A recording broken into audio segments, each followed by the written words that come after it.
They're exporting their goods, receiving aid. That's all getting reversed right now. And to me, that is it's sad and nothing short of a revolution. So that's how I would start it out. In fact, that's how I did start it.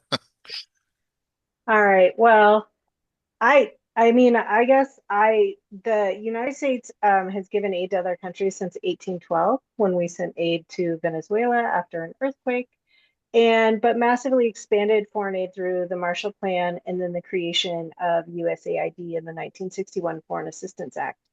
Um, President Trump has on January 20th issued an executive order to freeze all foreign aid. And his argument is that US foreign aid industry and bureaucracy are not aligned with American interests and in many cases antithetical to American values. They serve to destabilize world peace by promoting ideas in foreign countries that are directly inverse to harmonious and stable relations internal to and among countries. So currently all US aid is frozen. There are some exceptions. There's some kind of humanitarian exceptions, but because so many staff have been put on especially just yesterday, basically 2,000 staff were fired. The USAID has about 10,000 people. 2,000 people were fired, and the rest of the people were put on administrative leave. So it's very difficult to see kind of how even these emergency programs can function under the current situation. Um, so yeah, the U.S.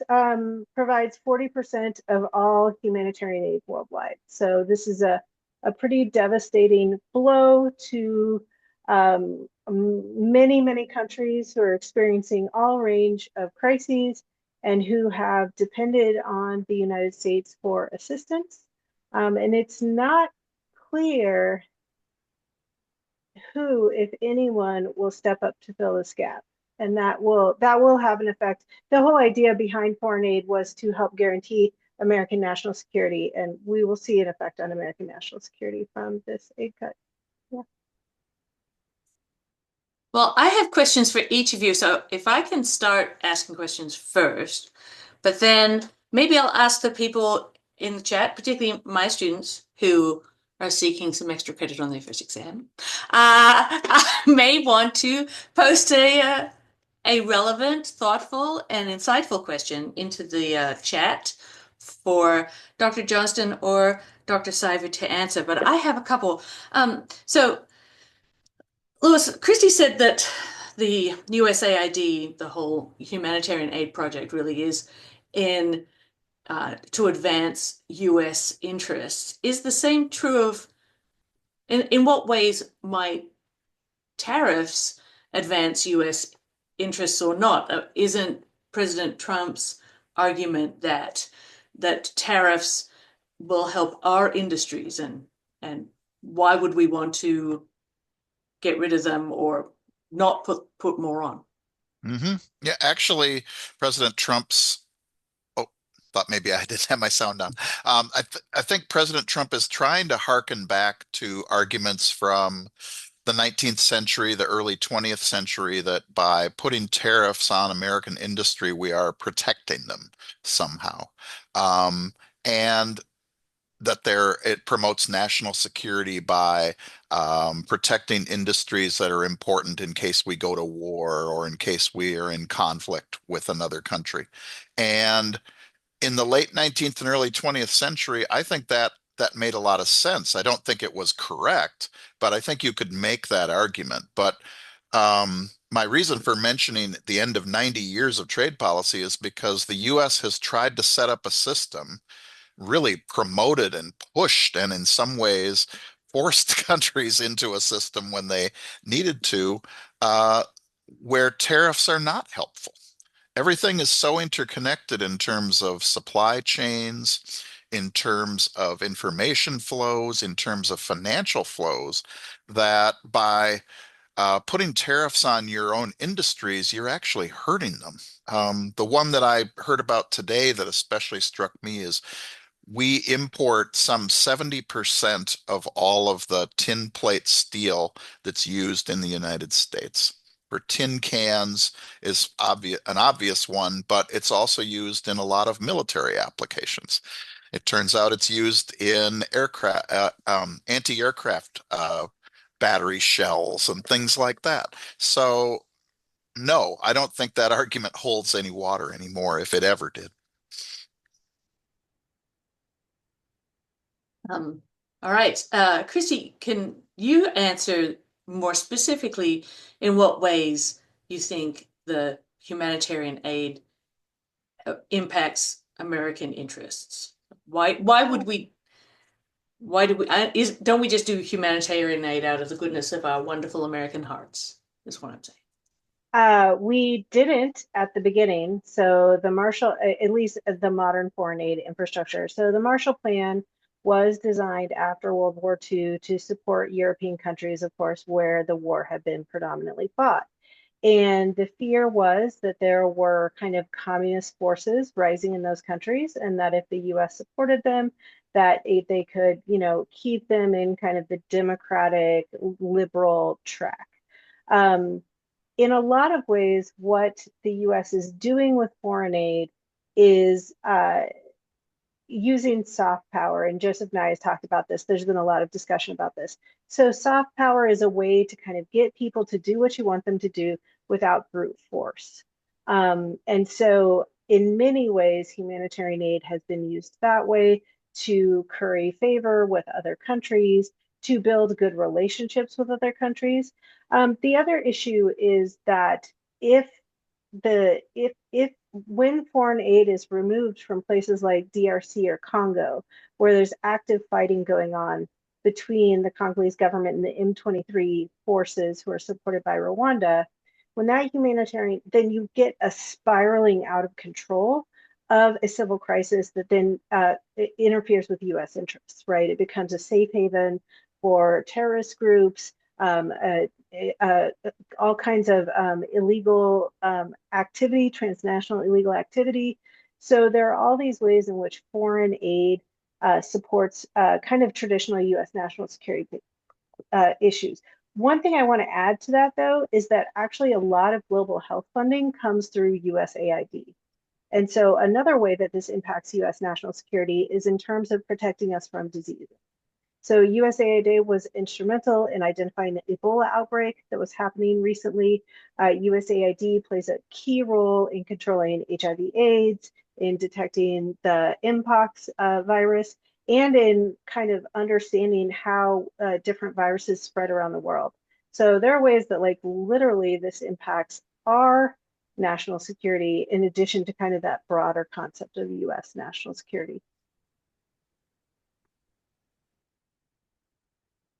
Okay, yes, that's that's when we think about there's an Ebola outbreak and a Hmm. monkeypox outbreak in Central and Western and Central Africa, respectively.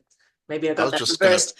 Um, I was just gonna piggyback on that if you don't mind a little bit yeah, that it please. just, you know, Christy mentioned the Marshall Plan, and that's so important in creating the modern world. And if we think about U.S. national security, another one is the Food for Peace program that was created, was thought of in the 1950s by Hubert Humphrey, then executed and created by people like John F. Kennedy and George McGovern in the early 1960s. And if I remember right, you guys probably know better than I do, but I believe that was folded into USAID. It was originally in the Agriculture Department, but it's part of USAID. And the exact idea was we want to promote, as you said, soft power. We want to encourage good relations. And oh, by the way, we have all this extra stuff that our farmers are producing. In order to keep the price from going down, we will keep the prices up by buying it up. Well, ending these kinds of programs hurts our national security directly. It also hurts our farmers indirectly, unless we're going to turn around, which is what the Trump administration did in 2018 and 19, turn around and just give them money directly. We'll just pay off the farmers directly through farm payments. That's an Oh, alternative, but I haven't heard any discussion of that this time around. No, and this how is much did we spend? About 22 Oh, yeah. billion or 20 to something? 25 billion, I Mhm. think. yeah. So the Food for Peace program right now is about $2 billion of U.S. agricultural goods. There's talk from some of the senators from these states to move it back into agriculture, but agriculture doesn't have the infrastructure to administer the Food for Peace program. It's also important to know that like this kind of chaos that's happening right now means a lot of food is going to waste.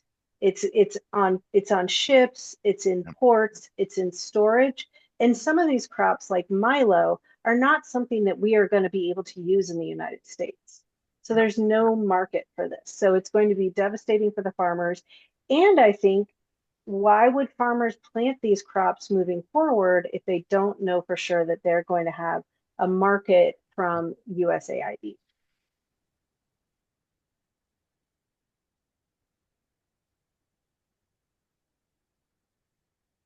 I think Claire's frozen up. Her screen's frozen up. So Sorry about that. there you Yes, are. I Nope. just got a Nope. weird There you message are. from this. I'm a little concerned, Charlotte, that this is on your account and it's not. I'll have to work out how to deal with that because it's saying that we have a timeout. So I'll try and work on that. Meanwhile, Josie has a question. Do you want to um read that out, Charlotte, while I work on Yeah. this? So the question from Josie is that China has already started to impose tariffs on the United States, and others are threatening to do so as well.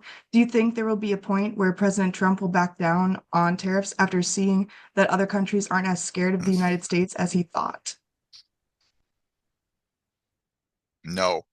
That's the short answer is no. I think that um I mean, I have no insight particularly into Donald Trump's thinking, but I don't I disagree with the idea that this is all just about threatening and bargaining. I really do think that uh, President Trump and more importantly, some of his advisors now on trade really do believe that we should have a higher tariff regime, so to speak, one that keeps foreign goods out of the United States and encourages what I would call a modern version of mercantilism. That is, that exports are good, imports are bad, and that the best way to conduct a trade policy is to simply monitor our exports greater than imports. If they are, that's good.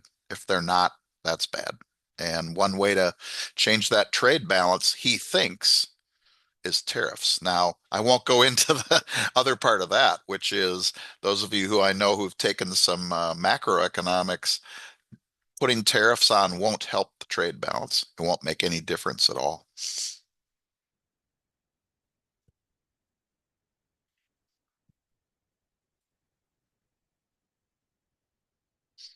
Should we Well, go at some of the yeah, we should questions, or do just you want move on to to? those Okay. questions. Yeah. Um, so Beth said, what other major imports, if you know, are necessary to the US will be affected due to tariffs that are placed on goods? Wow. Almost anything you can name is probably going to be affected by it. Everything from, but depend, well, and it also depends on where. So like China, it's a general tariff on all goods, whereas there's specific tariffs on steel and aluminum, regardless of source. And so, again, my kind of short, maybe smart aleck answer would be everything is going to get affected one way or another.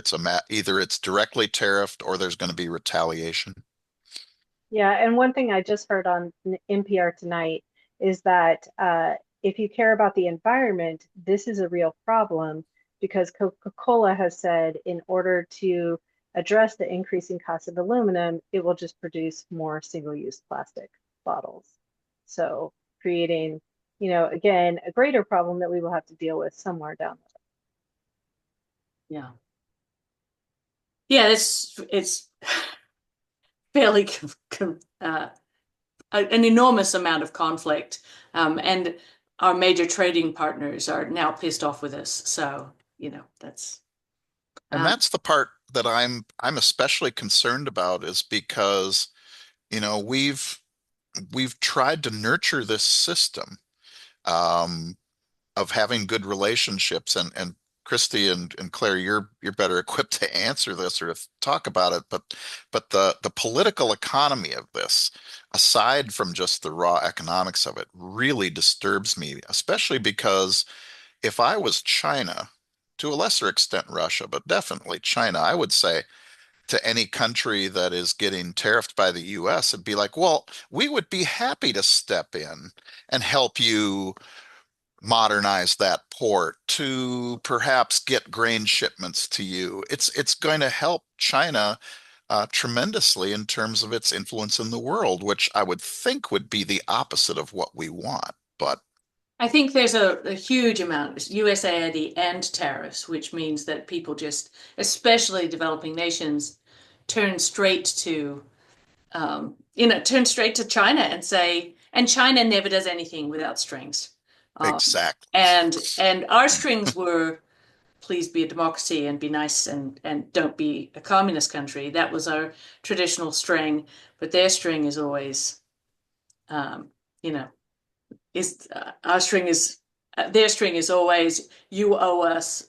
We have debt bondage now, and you owe us Yes. everything, and I that's a would real tell them, problem. I would say, talk to the Sri Lankans about what it's like to borrow large sums of money and to deal with China, because basically they have taken over swaths of Sri Lanka's maritime economy.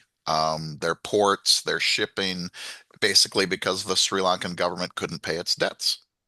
Right. So I And think the American banks do that, but the yeah, American government doesn't send naval ships to do that. At least we don't anymore. We used to. right. And one of the reasons behind China's Brick and Road Initiative is to use a lot of their excess economic capacity. They developed this kind of very, good kind of manufacturing, construction industry, and there's just not enough work for them in China. And so that's how they've kind of exported this through the Brick and Road Initiative.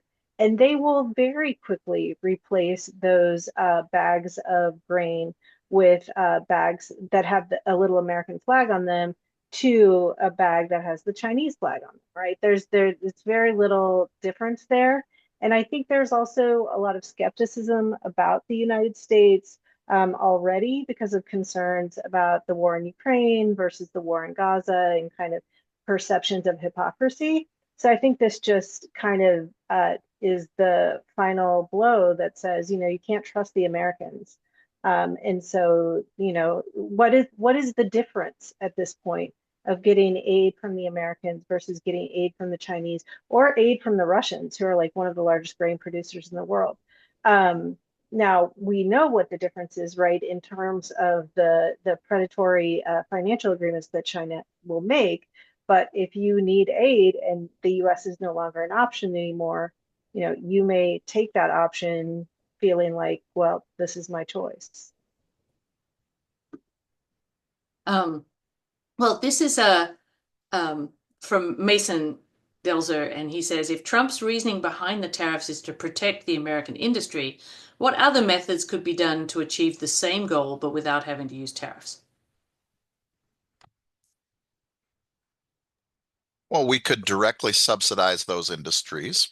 We could have programs that target the areas in which those industries are located, sometimes known as place-based policy. So, for example, if you have an area like Gary, Indiana, that's been hurt deeply by the decline of the U.S. steel industry, you could have policies that support the Gary, Indiana area or directly the steel industry to subsidize things there. You could have education. I mean, there's a whole variety of things that you could do. Um, part of what we've, part of the problem here, if I can go off the topic just slightly, is that when we started opening up to trade even more in the 1990s, um, I think President Clinton really did a disservice in the way he explained how this was going to work. And we followed through with the way he thought about it, or at least the way he talked about it, which was we're going to open this up, especially we're going to integrate with Canada and Mexico, and then later on with China. And this is going to be so good for us because we're going to have cheaper goods. We're going to have all kinds of good relations with these people. But economic theory, if he'd have taken a look at it, says, yes, there's a gain in the size of the pie, but that doesn't mean that everybody's slice of the pie gets bigger. And we're really reaping the whirlwind of that, to switch metaphors, from the 1990s and the 2000s. I think we're really getting hit with that. Um, and I'm really worried about what the effects of that are going to be. Already are. Yeah, I would point out that there are differences, right? There's the initial Trump tariffs were put on. It's not as though all of the tariffs were taken off. And some of Exactly. this is really an interesting. It's great to have both Christy and Lewis on here talking about what is essentially pretty intermixed there. I mean, this seems like, oh, those are two different things. We're giving money Hmm. away and then we're putting tariffs on, but all of this policy is really interleaved. The We have a tariff on China and we are trying to subsidize an industry which is the chip industry, right? So we have this, which is a security thing. We Right. want to make sure that we have secure computer chips for AI initiatives and whatever. DeepSeek may have changed all of this, by the way. But so we put all this on, all of these tariffs on, and we're doing all these other things in order to get a security advantage, not just a trade advantage. So I think it's very interesting to see. And we're doing exactly what Dr. Johnston said, which was we are doing industry, we are subsidizing industries in particular ways. We are doing that. Yes. So, yeah. Um, Simon, did we read your question? And if not, I don't know that it directly was read, but I think it was answered somewhat by Dr. Siver. oh, okay. Do you have another one you want to talk about? I'll get one in the chat in a little bit. Okay. Um, uh, so Hunter said, what could be the biggest backlash for the US economy with these current, I would say also threatened tariffs in place? So the threatened ones would be the initial, threats to Mexico and Canada putting tariffs. Is it 25% tariffs, which are currently on is it a 30-day hold? Is that right? So what are the, Yes, something yeah. like that. It's March 1st and March 12th, and they're moving all over the place. Yeah, I think Mexico and Canada are the biggest backlashes. The one that I'm also concerned about is, again, this is a little far afield, but one of the arguments for Brexit was that the UK could get closer to the United States and not have to be so integrated with those French people and those German people. And well, if I was the UK, I'd be really worried right now because they're not going to be able to get into the American market if the Trump tariffs get put on the way that they're talked about now. And so there might be a pretty big backlash in Britain. Maybe even it'll push them back towards Europe in a way that they didn't want so in the first place, but they have no choice. Yeah, maybe Christy could also talk about the way in which that interacts with Ukraine policy. So both Keir Starmer and Macron are coming. They think they were going to come together and now they're doing separately. So in what way is that connected with both trade and policy, foreign policy on Ukraine? Well, I think Macron was at the White House today, and I think the idea is that he believes that he has a good relationship with Trump and can kind of talk him down on some of these kind of his harder stances on Ukraine. I think the US votes at the United Nations show that that's probably not true, given that the United States refused to vote for a resolution that acknowledged that Russia invaded Ukraine.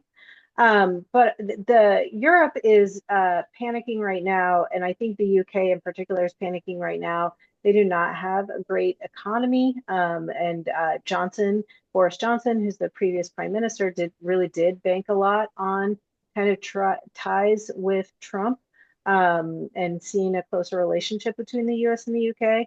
And I think now the United States has told Europe, including the UK, that we'll make the deal with Russia and then European troops will go and enforce it. So the tariffs, what this has done, some people have talked about Trump as a kind of a transactional president. What's in it for me? What's good for me? But it also feels like he is a little bit shooting in the dark sometimes in terms of what is his overall agenda. And I think that's because he sees issues sometimes as very siloed when they're not. So he doesn't see that, relationships with Canada and Mexico might have a broader global impact. He doesn't necessarily see that putting huge tariffs on China are going to bounce back in the United States and then also potentially hurt other economies in Southeast Asia, right? So there's a lot of kind of interactions going on, and the other thing that I think is very unusual is that it's all happening at once, really, really quickly. And so that's something that it's very difficult for European leaders, especially. They basically had no idea what was coming at the Munich Security Conference, and so now they're scrambling to come up with a plan. Very much like Arab leaders are scrambling to come up with a plan for Gaza because Trump has made this kind of outlandish proposal to use it as a real estate development. So that I think that's where Trump is not a traditional politician, and I think some people think that is to his advantage. But he floats these ideas without his staff really completely understanding what he means, without negotiating with other leaders first.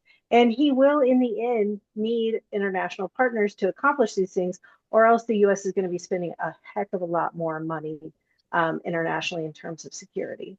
So we cannot, there's no country in the world that can guarantee their security on their own. And the US is the least likely to be able to guarantee its security on its own because it depends on global trade.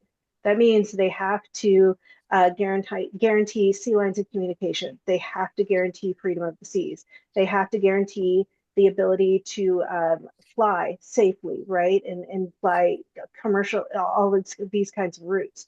They have to be able to guarantee access to the internet, right? Which Russia and China are kind of subtly trying to cut off access, especially in the Baltic states where they're attacking these underlying cables, undersea cables.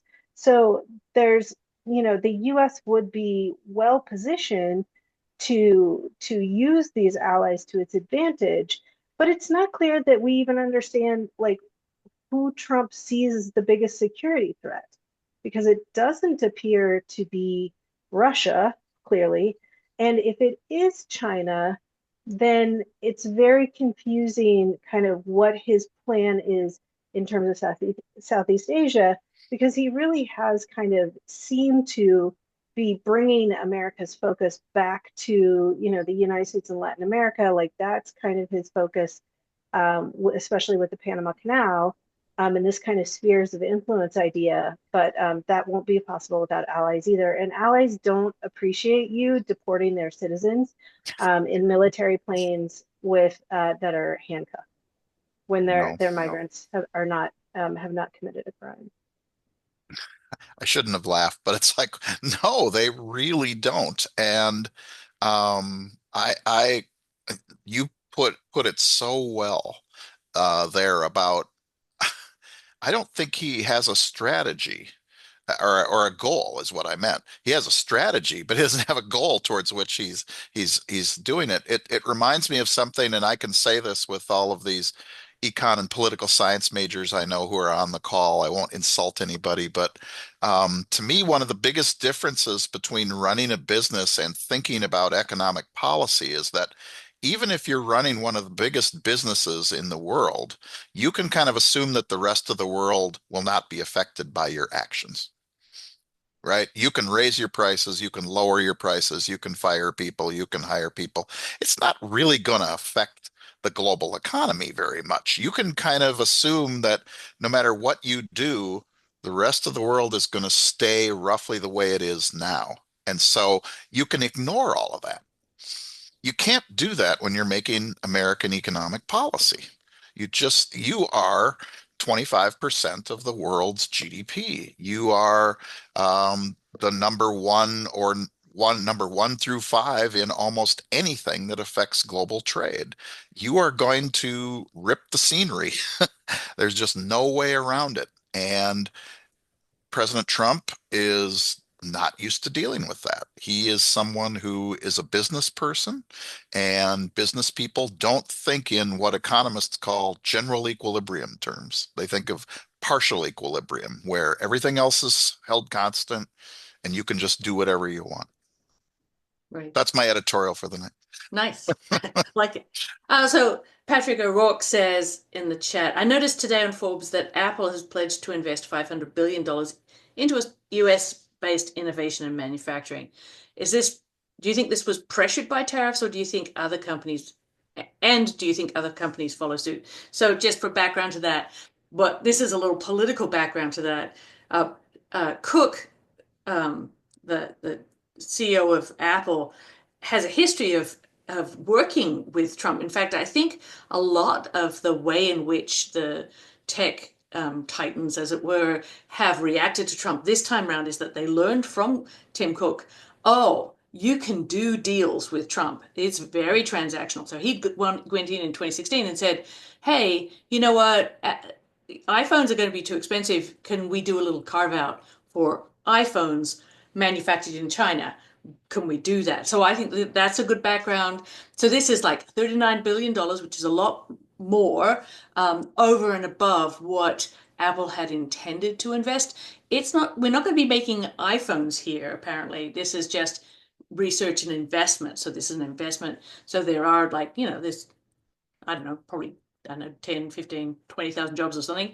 I think it was, I want to say 20, but I could be wrong. So yeah, and so what do you think is that tariff related? Is that Trump's tariff related? Is it a response to the cost of an iPhone, or is it something else? Should I go first? Yes, go ahead. Oh, okay. I actually think it isn't tariff related. I think that it is, though, related to the increased instability of the global economy over the last 5 to 7 years. The pandemic demonstrated to companies like Apple that have these complicated supply chains that you better not put too many eggs in one basket. You have got to diversify a lot better. And putting some more money into the United States may be not have as high a return in the short run, but in the long run, it could really help you out. So my cynical take is they were going to do this anyway, but it looks a lot better to announce it and say, we're going to do this. Foxconn and a couple of other Taiwanese companies have gotten very good at doing this, of having plans that they were going to do anywhere in the United States and then waiting till they could perhaps do a photo op with a senator or perhaps President Trump and announcing what they were going to do already. So that's how I think of it. Yeah, I agree. I'm not sure it's tariff related. One of the biggest problems that technology companies are having in China is industrial espionage. So basically, China will let you build your factory if you show them how you're going to build it. And then guess what? Like, a factory goes up next door and it's building your exact same thing, but cheaper. So there's a lot of concerns about industrial espionage and just, intellectual property rights. The question I would ask, and I don't know if Professor Johnston, if you know the answer or not, but do we have the trained personnel to fill these jobs in these $500 million plants? Because that's my concern, because if not, then we're going to be, again, kind of having H-1B visas, which, some in the Trump administration have argued against, and arguably, really rewarding people internationally, which could be great because it could replace foreign aid with remittances, but it doesn't necessarily benefit U.S. workers. Yeah, I think you're exactly right. I'm concerned about that as well. If you This is one of the reasons that I can't remember which company is building the big chips factory in Arizona. I can't. Mm, That's not there. Anyway, one of the reasons they're slowing down their investment, though, is they just can't get the workers. They can't get the technologically trained workers to be able to do this. And so there's no point in building the factory so fast if you can't get people to work in it. So I agree. I think that's a big problem. Yeah, very interesting. I think these are two related, C. Johnson and Morgan Van Beck. Yay, Morgan. Uh, Hi, Morgan, how are you? Both ask a very similar question. So it's, to what extent could Trump's proposed tariffs just be a bluff to get what he sees as concessions from other countries?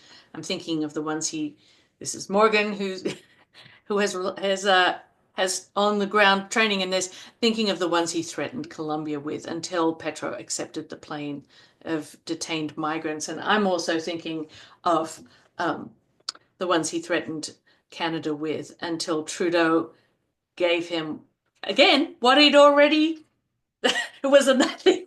Like, they were already doing it. Oh, we're going to appoint a czar a border czar. Yep, we're done. Everything else we've already done. Nothing new here. So, to what extent is that just a bluff? And what's the impact of it just being a bluff versus real?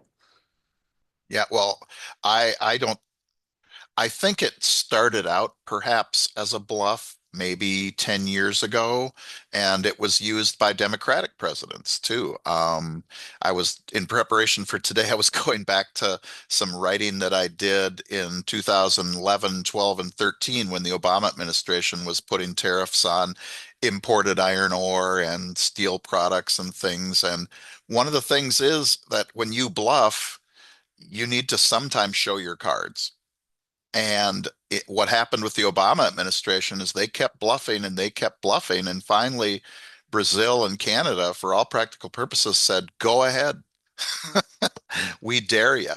And they pretty much had to do it. And so I think we've now moved from a situation where tariffs are used as a bargaining chip to one where they're an important part of economic policy. They're going to get used. The question is, how high are they going to get? Right. And I'll just say that when you use tariffs as a threat, especially with a country like Colombia, where it would have been devastating to their economy, you can get compliance one time, right? But then what is Colombia doing when it's looking at its economy? It's trying to diversify its trade partners, right? It's trying to diversify its economic relationships. It's trying to diversify where it gets loans from, right? So, for example, I mean, the Panama Canal is a great example, right? So Trump thinks that China's running the Panama Canal. They're not, right? But what better incentive does Panama have than to, build relationships with China as a kind of hedge against the United States? So it's very risky, as Professor Johnston said. Not only do you have to use tariffs if you're going to keep threatening them, or else they lose their power, but they also have this kind of effect after the fact, where you basically convinced your trade partners that you're not a reliable ally, and so they're going to seek other trade partners where they can have more stable relationships. And I think that same thing is going to be true in terms of foreign investment and things like that, where, why would you want to, if you were someone from these countries, why would you want to invest? Why would you want to build factories coming from outside the United States if you don't know when the United States is going to impose other kinds of financial restrictions, right? Tariffs are one start, but then you could get, we're also very concerned about China owning ports in the United States, and we're concerned about Japan owning steel infrastructure, all which makes sense from a free trade point of view.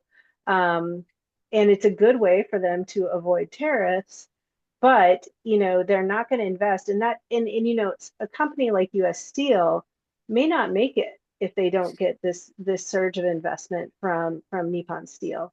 And so, will our industries be able to survive shut off from the international economy? I suspect that that's going to be really devastating for some of these bigger kind of industrial type manufacturers. And you brought up such an important point too, which is President Trump has said, well, one way to not pay tariffs is to build things in the United States. And as you said, who's going to trust that we're not going to put capital controls all of a sudden? Or we've just said, no, Nippon Steel can't invest. Who's to say that we wouldn't let them invest and then turn around and say, well, I'm sorry, but you have to sell your shares to Americans or to American companies at a discount. Um, this is why this whole thing bothers me when we think about things again, not partially, but in general. You need to have movement of capital, people, technology, um, and we're trying to shut off the movement of goods and services. We're already trying to shut off the movement of people. Um, when is capital going to come? I'm waiting for that other shoe to drop, and I'm very concerned that we're going to have something like that, some kind of, for example, transaction tax on people who convert their dollars into other currencies, or some kind of repatriation tax where if you bring your profits from somewhere else, Uncle Sam's going to take a little nip of it so that people don't bring their money back. That's the one area where we haven't done these kinds of restrictions, and I kind of think it's inevitable that we will get them.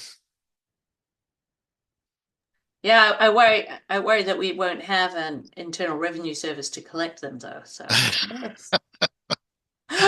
Yes. All of those taxes. Well, I got to admit that really was hilarious to me. We're going to have this new thing called the External Revenue Service, and it's like, well, we already do. It's called the Customs Service. It's been around since 1790. Right. Yeah. Yeah. So this is for both. So the way in which I guess immigration. I don't know if anybody else has more. Let me know if somebody hasn't had their question answered. I keep on. My screen isn't big enough to see everybody. So if you have a question, please put it in the chat again or raise your hand and ask it. But I have a question about immigration. So you talk about workflows and labor flows. To what extent is the restriction on immigration, or the way in which, because I'm not sure that this is proving to be a very effective policy. Deportation doesn't appear to be very effective to me in terms of numbers.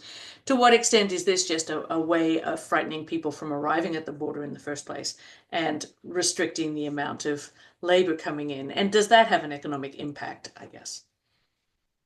I think it has a tremendous economic impact. And one of the things I'm just going to give Josie a hard time because she's here on the chat, but took my growth class. One of the things that economists have investigated a lot over the last 40 years is that the primary source of new ideas and new technologies is population growth and people moving from place to place. And by restricting immigration, the US is cutting itself off from potentially large gains in new technologies, new techniques, new ways of doing things. And that is going to hurt us in the long run.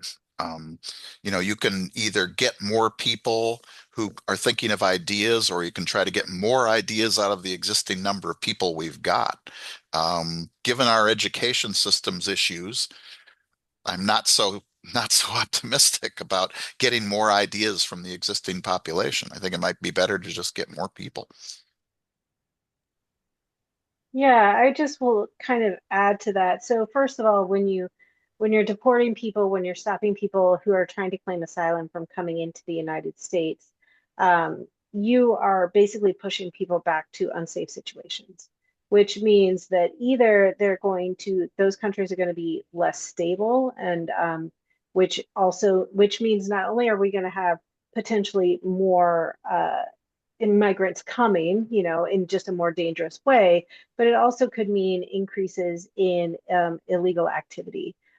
So it also, as Professor Johnston is kind of saying, like, we need labor in the United States. And so with all these deportations and with frightening people into not going to work, that is having a negative effect on the economy.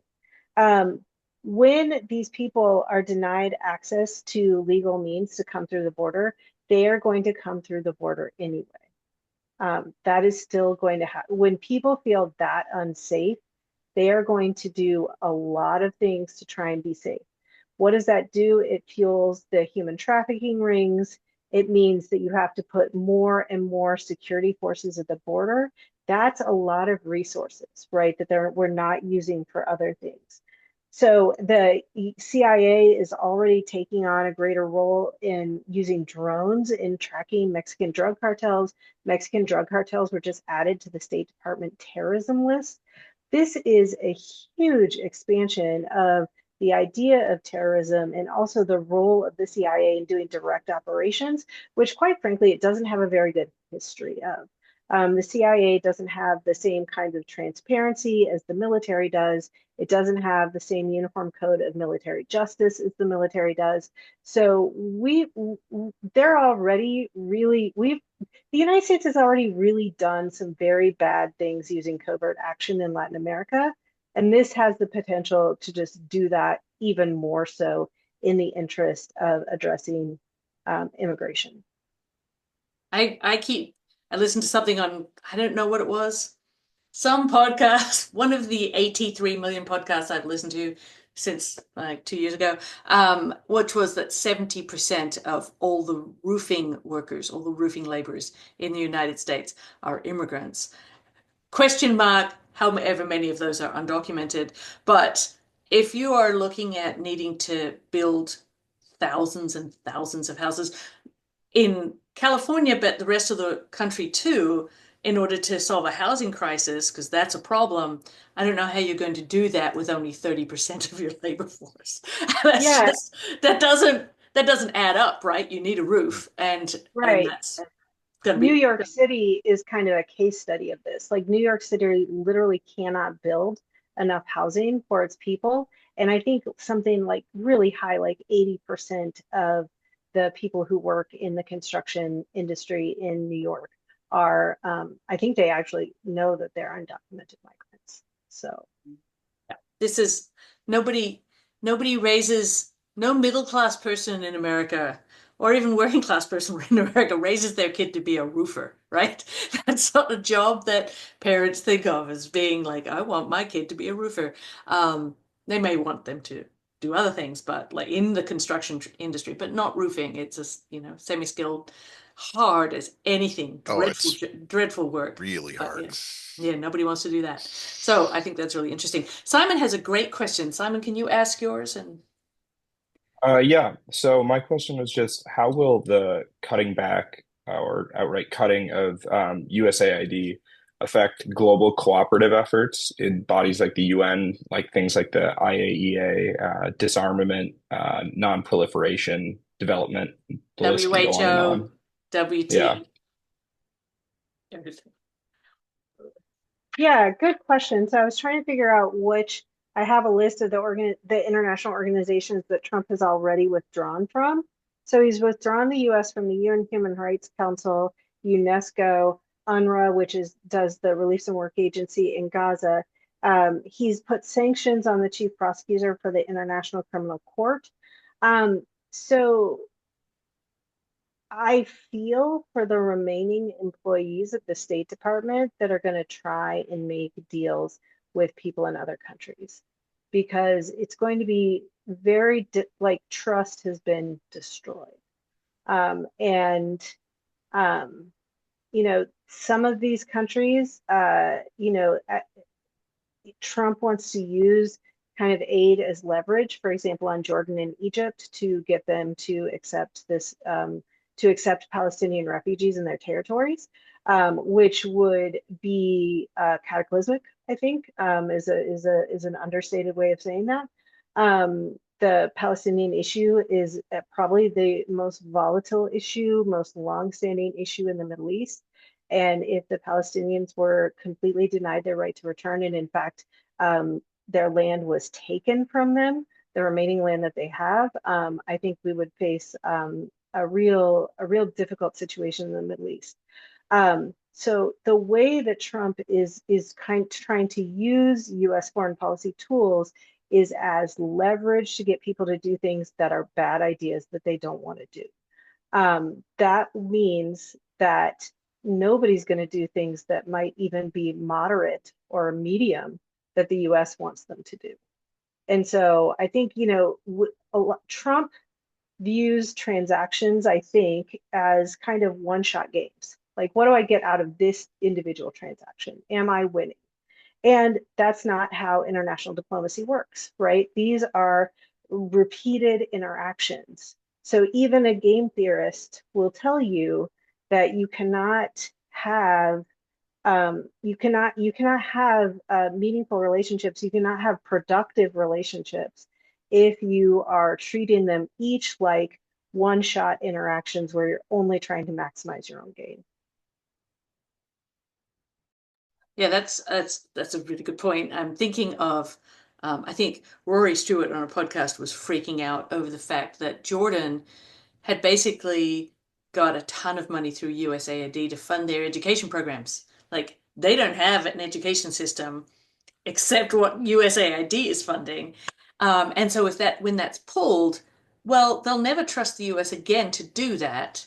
And then, like what why should Jordan do anything to help the US stabilize the Middle East so that the Suez Canal works as a shipping lane for energy and keeps oil prices down? Because don't think that we're in the Middle East out of a humanitarian sense of Right. goodness of our own hearts either. So I think, yeah, that's a really good point, Christy. I That's th- I I think Christie's point about a repeated game is really, really important. The other thing that I would just add to this as an economic historian is the profound ignorance of history that so much of what we're talking about tonight indicates. So, for example, in this particular case, if you think about Jordan, they have a period known as Black September, which happened because as a result of the 1967 war, there was a huge movement of Palestinians from the West Bank into Jordan. In fact, so many that they were constituting a majority of the population in Jordan. And certain elements of the Palestine Liberation Organization got it in their head, let's just take over the country. And you can imagine the King of Jordan wasn't very happy about that. So he basically did pogroms among the refugee camps in of Palestinians in September of 1970, which ended up leading to the 1972 Munich massacres and all kinds of things like this. And it's like, do you want to start that all again? I want to just ask President Trump, do you understand that all of this, you can't just move Palestinians to Jordan?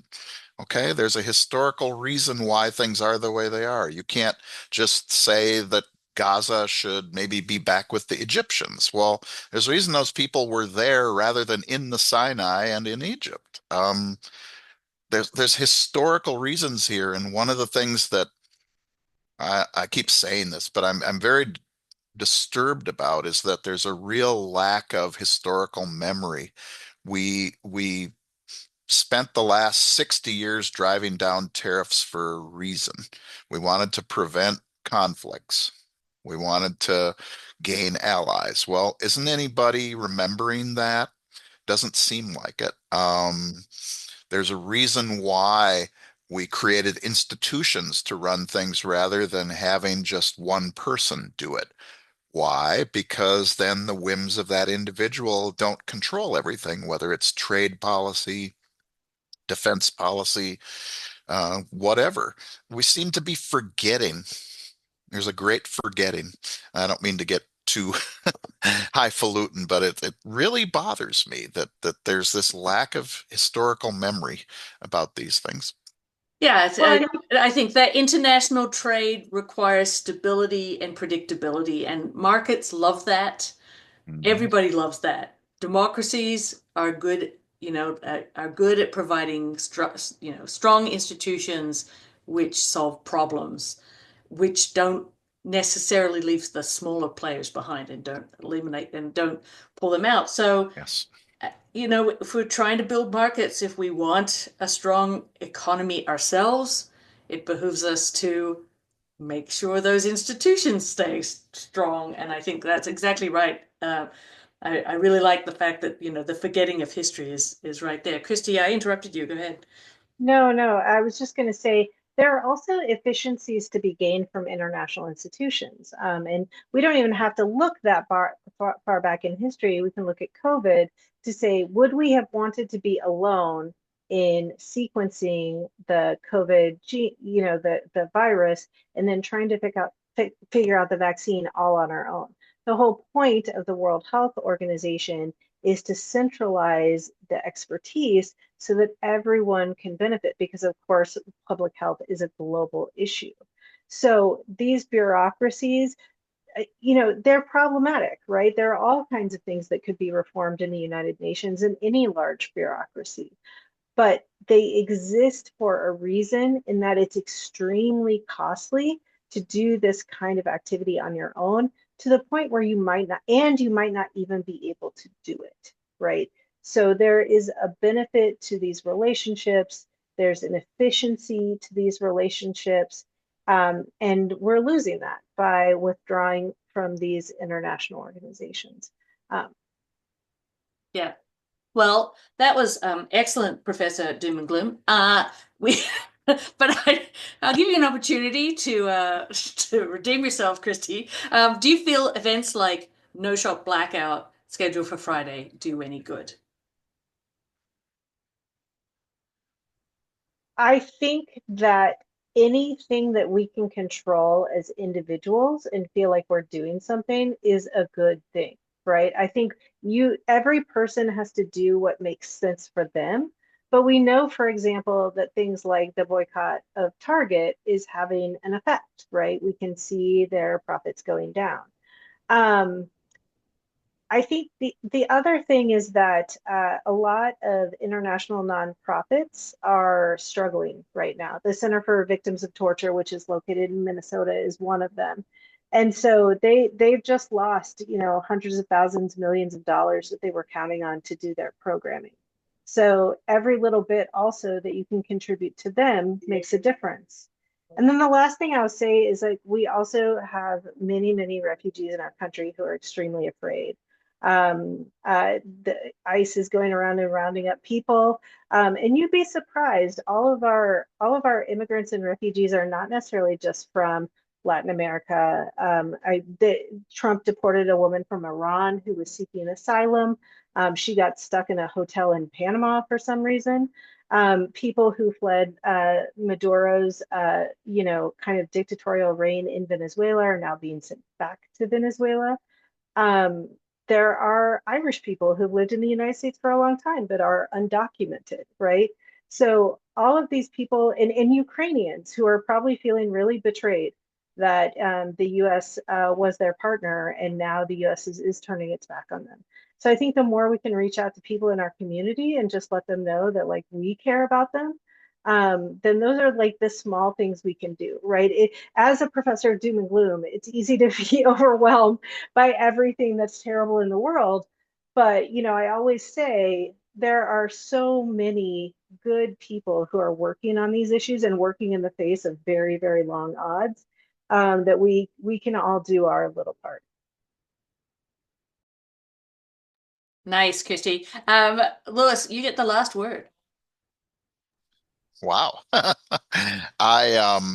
I agree with everything that Christy just said. I think we have to do what each of us can do that's feasible. We might want to wave a magic wand to do something, but we can't do that.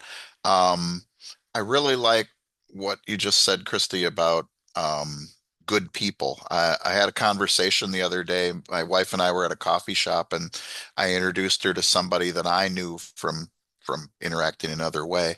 And both of us have been talking about the idea that in many ways the United States is presenting itself as a cruel country. And he said, I don't think the United States is a cruel country. And we were both kind of taken aback by that. But as we thought about it, what he meant was that individuals in the United States can show tremendous empathy, tremendous kindness, and tremendous generosity. And anything we can do, I think, as individuals and as groups of groups working together, um, to turn that around, to turn our perception from being a cruel country to being a kind country, is worth doing. Well, thank you, and thank you everyone for being on the call. And if any alums want to hang around and say hi to Christy or Lewis, they're welcome to do that. But yeah, thank you, Christy, and thank you, Lewis, for providing us with your expertise, and thank you, Charlotte, for doing all your organization. Well done. All right, thank you very much. I shall stop the recording.